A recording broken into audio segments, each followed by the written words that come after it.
Congratulations. It is December 1777. You've just marched for weeks with what's left of the Continental Army to a place called Valley Forge, Pennsylvania. The good news: you are a soldier in a glorious revolution, fighting for the noble cause of liberty. The bad news: liberty is an abstract concept, but starvation is very, very real. Your shoes are gone. Your uniform is a collection of rags, and your new home for the winter is a frozen patch of mud.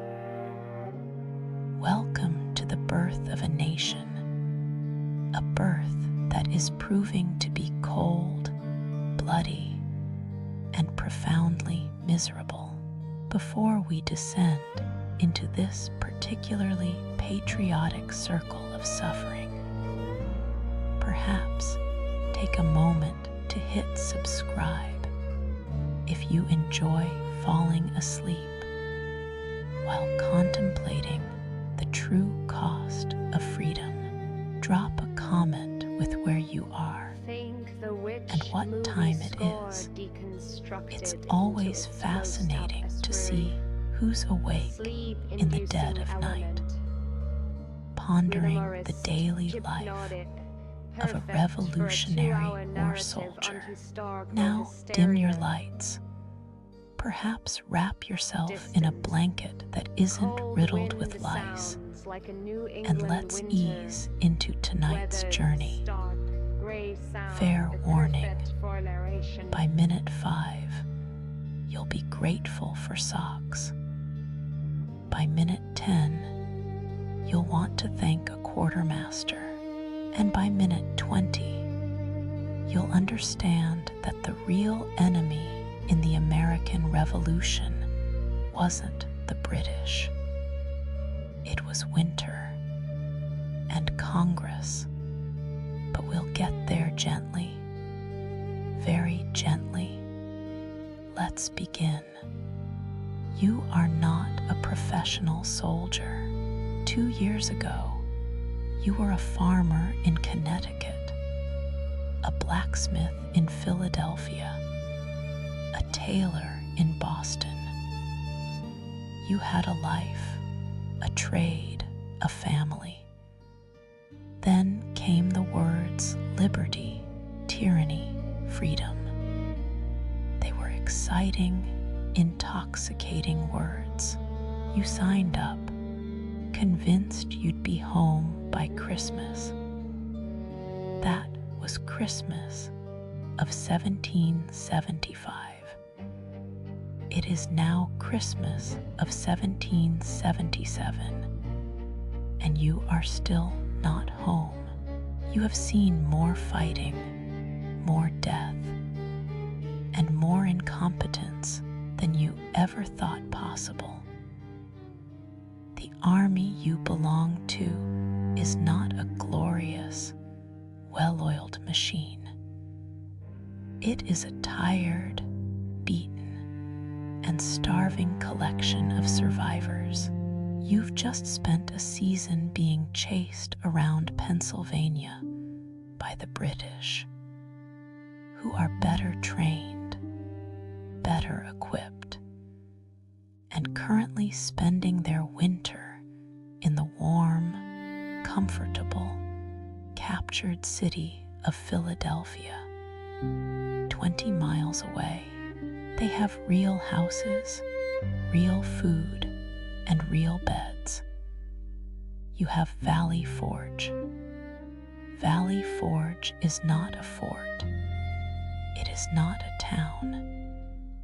It is a piece of high, windswept ground, chosen for its defensible position. Its primary features are trees, rocks, and a soul-crushing wind that blows directly from the Arctic with no trees to stop it.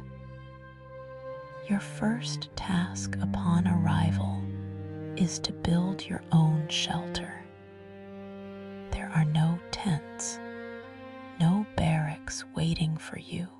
General George Washington, a man whose leadership struggles are matched only by his dental problems, has decreed that the army will build its own city of log cabins.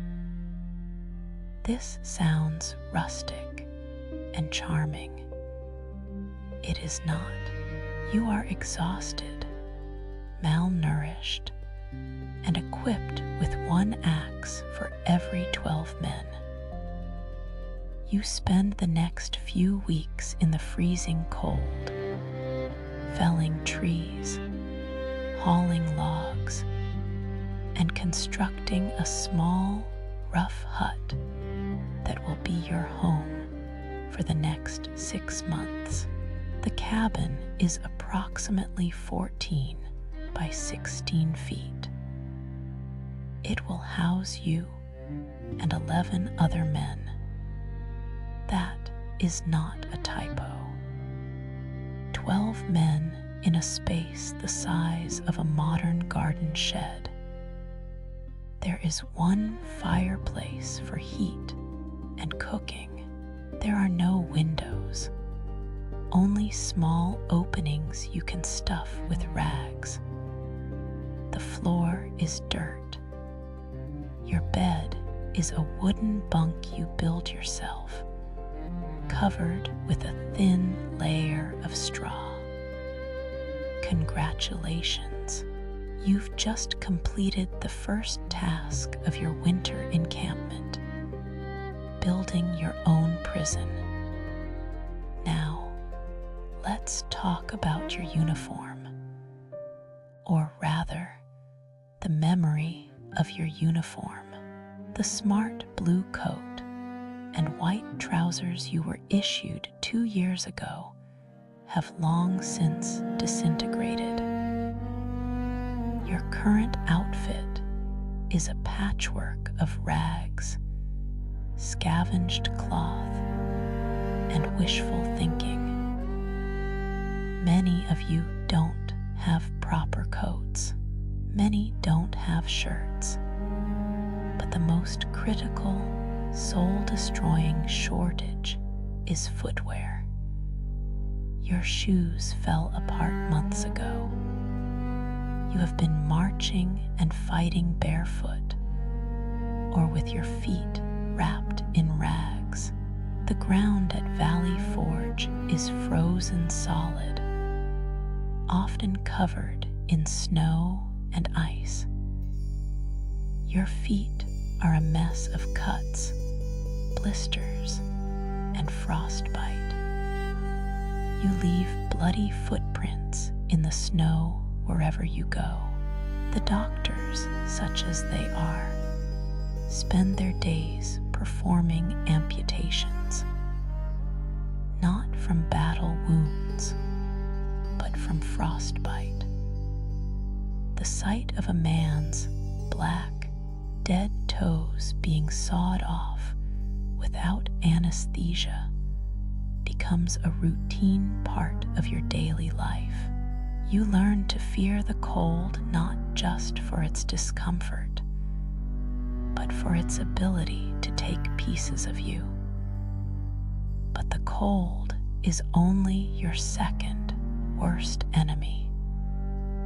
Your first, your most intimate and relentless enemy is hunger. The supply system of the Continental Army has completely, catastrophically collapsed. This is not a metaphor. It is a logistical nightmare. The problem is not a lack of food in the country. The surrounding farms are full of grain and cattle. The problem is Congress. The Continental Congress, the same body that so eloquently declared independence is proving to be spectacularly incompetent at running a war. They have failed to properly fund the army. The currency they issue is worthless. Farmers would rather sell their food to the British, who pay in gold, than to you, who pays in empty promises. The result is a man-made famine in the midst of plenty. Your daily ration, when it arrives at all, is a small portion of firecake. Firecake is a culinary abomination made from flour and water, mixed into a paste, and cooked on a hot rock in the fire. It is dense, tasteless, and has the nutritional value of baked clay. Sometimes you get a few ounces of meat, salted beef so tough and stringy it's barely edible. That's it. You are in a state of perpetual, gnawing hunger. You become obsessed with food. You dream of it. You talk about it. You would trade your musket for a potato. Men desert, not out of cowardice, but out of a simple, desperate need to eat. This chronic malnutrition does more than just weaken your body. It destroys your immune system.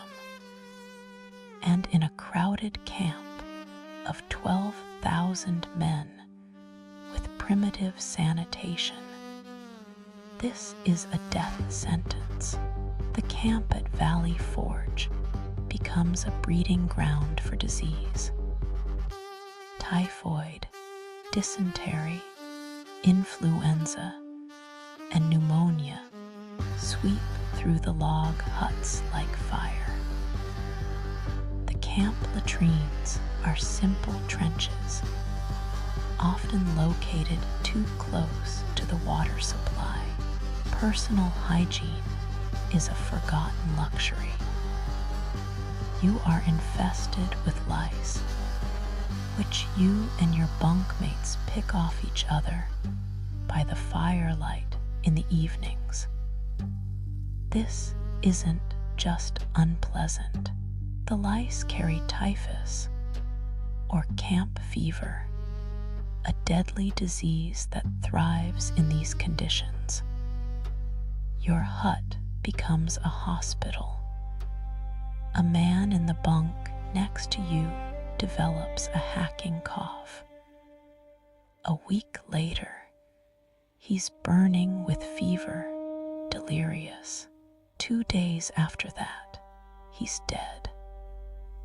You wrap his body in his one thin blanket and carry him out to be buried in an unmarked mass grave.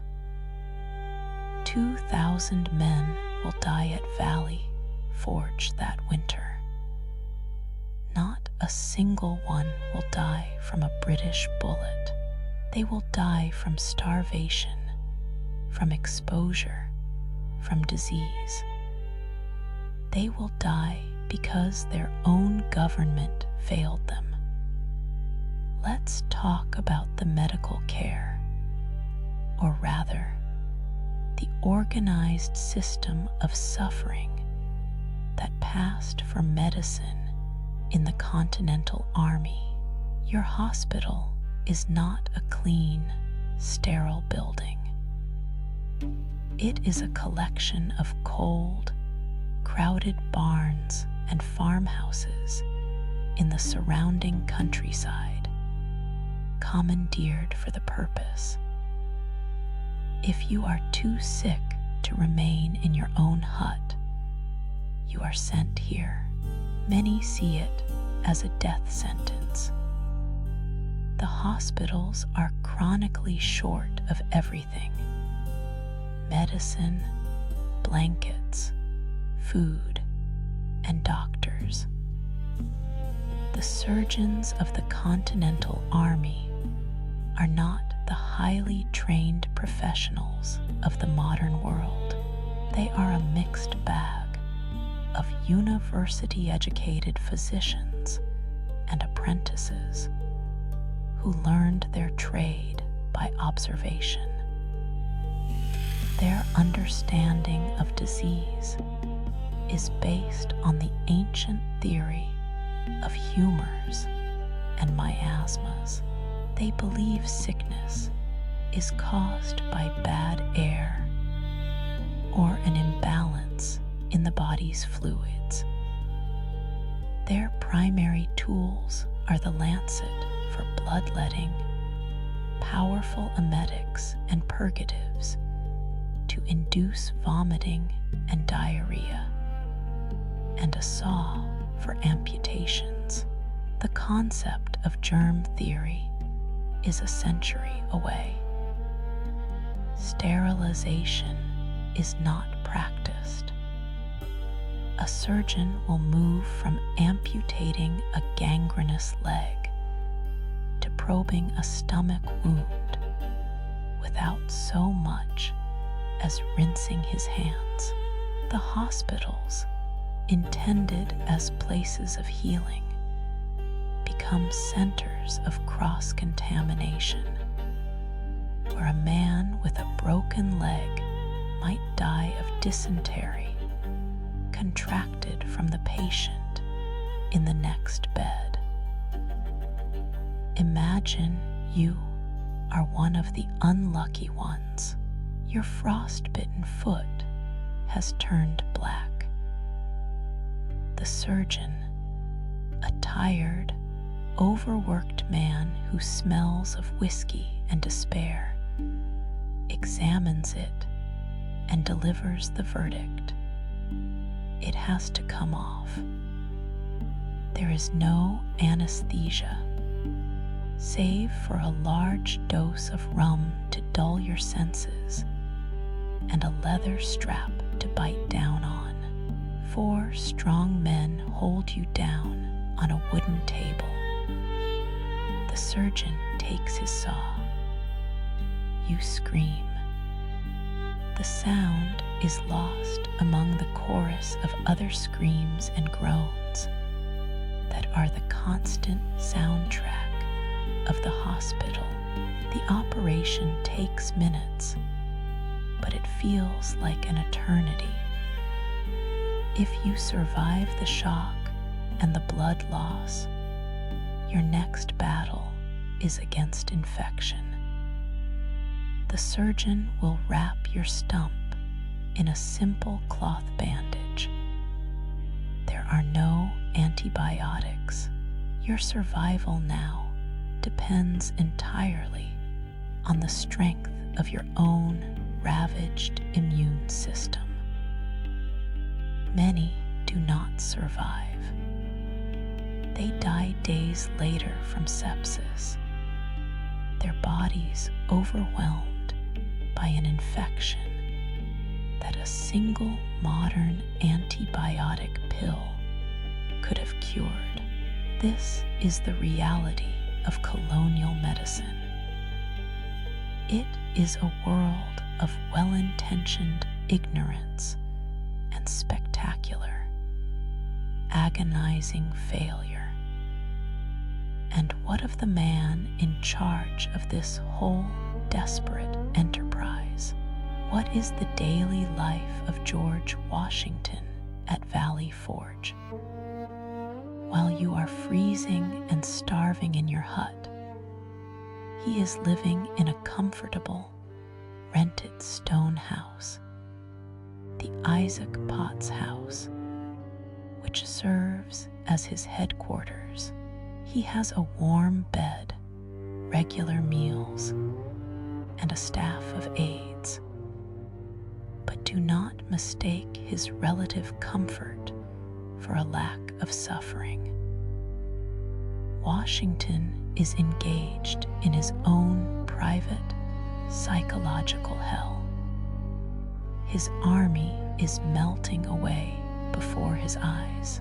Every day, he receives reports of more deaths, more desertions. He writes desperate, pleading letters to Congress, begging for supplies, for food, for money. I am now convinced beyond a doubt, he writes, that unless some great and capital change suddenly takes place, this army must inevitably be reduced to one or other of these three things: starve, dissolve, or disperse.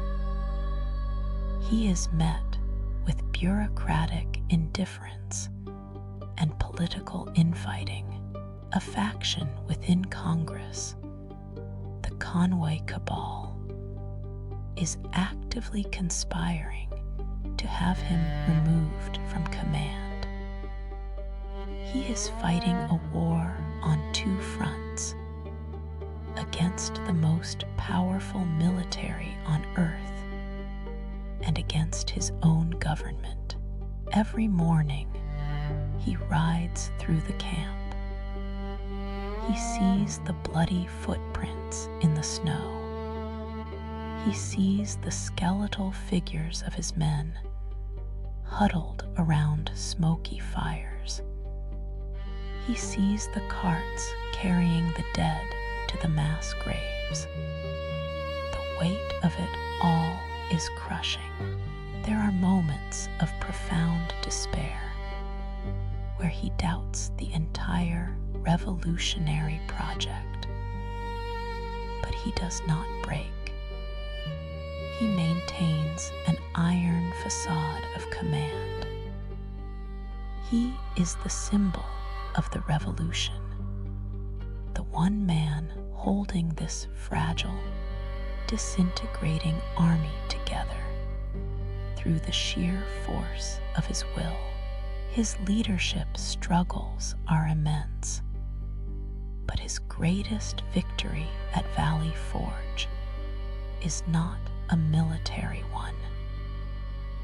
It is the simple act of enduring, of refusing to quit, of keeping the flickering flame of the revolution alive through its darkest, coldest winter. But the winter at Valley Forge is not just a story of suffering. It is also, improbably, a story of transformation. In the midst of the misery, two crucial figures arrive who will change the course of the war. The first is Nathanael Greene, a brilliant, self-taught Quaker from Rhode Island. Washington appoints him as the new quartermaster general, the man in charge of the supply system. Greene is a logistical genius.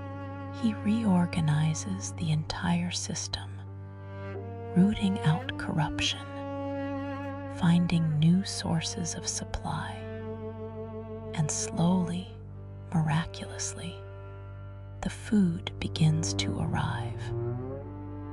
By late winter, the Firecakes are replaced with real bread. The supply of meat becomes more regular. It is not a feast, but it is enough. The famine begins to recede. The second figure is a man who arrives unannounced at the camp, a German nobleman who calls himself Baron Friedrich Wilhelm von Steuben. He speaks almost no English, but he carries with him a letter of introduction from Benjamin Franklin. He claims to be a former general from the army of Frederick the Great of Prussia, the most disciplined and professional army in Europe. This is, it turns out, a significant exaggeration. He was a staff captain, not a general. But what he does have is a profound, encyclopedic knowledge of military drill and discipline. Washington, desperate for any help he can get, gives him a chance. And von Steuben works a miracle. He takes this ragged, demoralized collection of farmers and turns them into an army. He does not start with grand lectures. He starts with a single company of 100 men. He goes down into the mud and snow of the parade ground himself. He cannot speak their language, so he demonstrates. He teaches them how to stand at attention, how to march in formation, how to handle their muskets with speed and precision, how to use a bayonet, a weapon they had previously seen as little more than a cooking spit. His methods are theatrical and effective. He swears at the men in a mixture of German and broken English, his French-speaking aides translating his creative profanities. The men, initially suspicious, begin to respond. For the first time, they are being trained by a true professional. They see results. They learn to move not as individuals, but as a unit. A sense of pride, a forgotten emotion in this place of misery, begins to return. The company of 100 becomes a model for the entire army. They, in turn, train other companies. The knowledge spreads. The discipline takes hold. Slowly, painstakingly, a real army is being forged in the crucible of Valley Forge. Let's take a moment. Imagine you are one of those soldiers. For months, your life has been a cycle of hunger, cold, and disease. Your only goal has been to survive until tomorrow. Now, for the first time, you are learning a skill. You are becoming part of something effective, something professional. You are learning to trust the men standing next to you. You are becoming a soldier. The misery has not ended. The cold is still bitter. But now, there is a sense of purpose. There is a glimmer of hope that when you next face the British, you will not just be a mob of rebels. You will be an army. And what about your life outside of the drill and the hunger? What are the small moments of humanity that keep you going? There is music. A fifer in your company plays a sad, lonely tune on his wooden flute in the evenings, the notes drifting through the cold air, a sound of profound melancholy and beauty. There is gambling. Men play cards or dice, wagering their worthless paper money or a portion of their meager rations.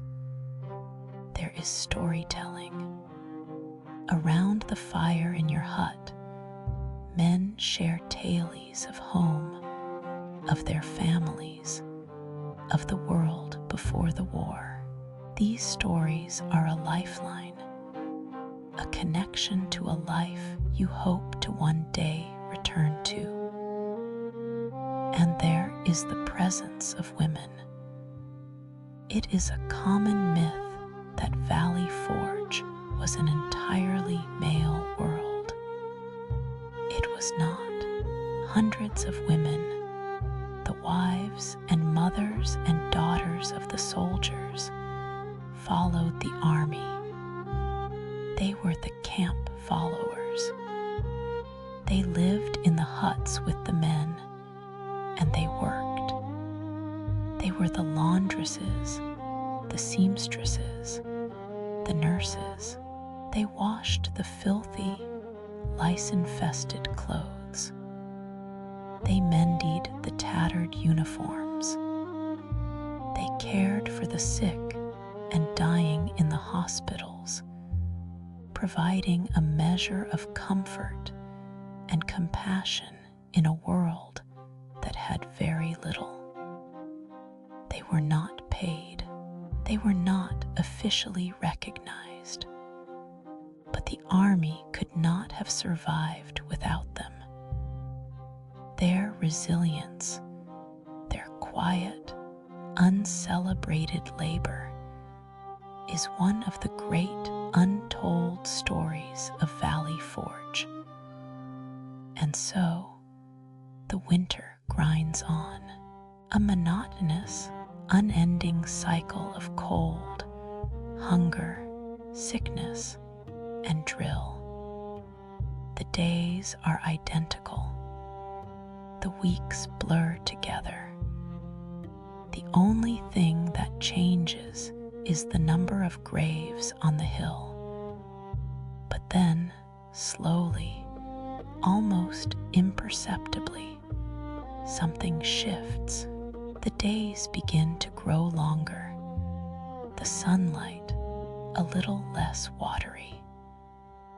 The iron grip of the frost begins to loosen. You wake up one morning in March to a sound you haven't heard in months. The dripping of water. The snow on the roof of your hut is melting. The thaw comes, and with it, a new kind of misery. The frozen, solid ground of the camp dissolves into a vast, bottomless sea of mud. Everything is mud. The parade ground is mud. The floor of your hut is mud. You walk in it. You sleep near it. You eat with the smell of it in your nostrils. The camp becomes a stinking, swampy quagmire. But this mud, as disgusting as it is a sign of life. It is a promise that the winter is finally, blessedly breaking. And as the ground thaws, the army that has been forged upon it begins to show its new form. In May, a grand review is held. The entire army is assembled on the parade ground. You stand in formation, 1,000 men moving as one. You are no longer a collection of ragged individuals. You are a disciplined force. When the command is given, 10,000 muskets move as one. The drills that von Steuben has relentlessly hammered into you have taken hold. You are soldiers. Washington rides down the lines, and for the first time in months, you see something other than weary desperation in his eyes. You see pride. You have survived. You have been transformed. And then comes the news that changes everything. A rider arrives from Congress carrying a dispatch. France, the great European power, the arch-rival of Great Britain, has officially recognized the United States of America and has signed a treaty of alliance. They are sending troops. They are sending a fleet. They are sending money. You are no longer alone. The news spreads through the camp like wildfire. A spontaneous, joyous roar erupts from the thousands of men, soldiers who had been sullen and silent for months, are now shouting, weeping, embracing each other. The Continental Army, an army born of suffering and despair, celebrates. A grand feu de joie is ordered. The entire army lines up, and a running fire of musketry is discharged down the lines. A thunderous, rolling salute to your new allies. For one glorious day, the misery is forgotten. For one day, there is only hope. The survival of the winter at Valley Forge now feels like more than just dumb luck. It feels like destiny. The cause is no longer a desperate gamble. It is a winnable war. In June of 1778, 6 months after you arrived, the Continental Army marches out of Valley Forge. It is not the same army that stumbled in. The force that leaves is smaller, yes, thinned by death and desertion, but it is harder. It is more disciplined. It is more professional. And it is more determined than ever. Days later, at the Battle of Monmouth, this new army will meet the British on the open field, and for the first time, fight them to a standstill. The transformation is complete. The suffering of Valley Forge has not been in vain. It has been the crucible in which the instrument of American victory was forged. Let's take a moment, a final pause in our story. Look around your room. You are comfortable. You are safe. You are not worried about losing your toes to frostbite tonight. The rights and freedoms you enjoy as a citizen of a democratic nation, the right to vote, the freedom of speech, the right to a fair trial, the very Constitution that governs your country, these things can feel abstract, distant, almost automatic. They are not. They are a legacy, written in the blood and suffering of the men at Valley Forge. Every right you have was paid for with their hunger. Every freedom you enjoy was earned through their freezing misery. The comfort and stability of your world rests on the foundation of their endurance. They were not demigods. They were not flawless heroes. They were ordinary, often reluctant men, farmers, blacksmiths, shopkeepers. They were cold, and they were hungry, and they were sick, and they very often wanted to quit. But they didn't. They stayed. They endured a winter that should have destroyed them, and in doing so, they saved a revolution that was on the brink of collapse. So as you drift off to sleep tonight, in your warm, comfortable bed, in a nation that exists because of what they endured, spare a thought for the soldiers of the Continental Army, for the 2,000 who never left Valley Forge, whose bodies lie in unmarked graves on that Pennsylvania hillside, and for the thousands who survived, who carried the scars of that winter for the rest of their lives. They were not fighting for a king or for conquest. They were fighting for an idea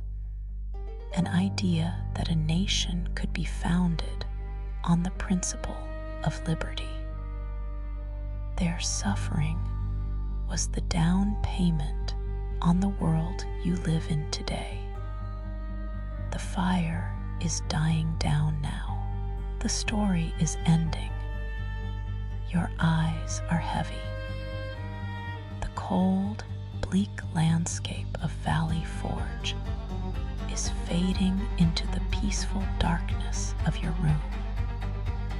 Everyone in this story has been dead for over 200 years, but their legacy is not a dusty chapter in a history book. It is in the air you breathe in a free country. It is in the rights you exercise without a second thought.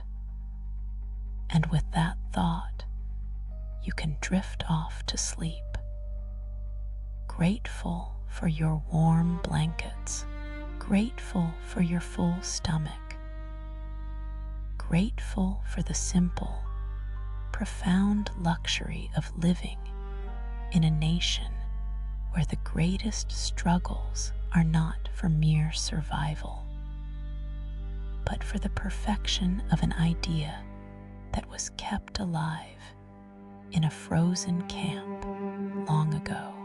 Good night, sleep peacefully. You've earned it. You didn't have to survive a single day at Valley Forge. You just had to listen to a story about it. And that is so much easier. Be grateful for easy. Sleep, dream, wake up free. The end.